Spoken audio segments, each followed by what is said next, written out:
When I first played God of War years ago, I remember myself enjoying it, but a few years later, I decided to play it again, and I found myself not enjoying it nearly as much as I did when I first played it. Visuals in this game still hold up perfectly fine today. This game is really pushing the limits of the PS4. It was nice to just walk around and enjoy the scenery. The combat is a pretty mixed bag for me. The combat isn't as slow as something like Dark Souls, but it does feel a bit too stiff for me. I also think the camera is way too close. The camera should be zoomed out during combat. My combat encounters feel too tight and claustrophobic. Give me God of War difficulty was difficult in an unfair way. The enemies did way too much damage and I did way too little, and the enemies were way too aggressive. Like it was seriously giving me Dark Souls vibes, and not in a good way. But this time I played it on Give Me a Challenge, and I think it was mostly fair. All the enemies telegraph their attacks clearly for the most part. But there are times when the game throws too many enemies at you, and the gameplay isn't fast or responsive enough to handle these types of situations well. The enemies also have way too much health. Because of this, the combat encounters drag out way too long. I think the RPG elements work fine here.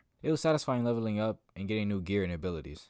I don't like the enemies where I was required to use Atreus to beat them. Not only is it annoying mechanically, but it also makes Kratos seem way less cool and badass. Kratos' axe is too slow for the Revenant, but not Atreus' bow. The God of War is too slow for an enemy in close quarters, but his novice son can hit him with a bow from range perfectly fine. Yeah, sure, that makes sense. I think the boss fights were pretty solid for the most part. It's one of the best parts of the game. The fights are a real spectacle and the combat is fair and fun, for the most part. This is the part of the game that felt the most fair, with exceptions. But that's not to say that they're perfect. They still suffer from issues. Firstly, I don't like that some of them spawn extra enemies. This is annoying and it's a clear example of artificial difficulty.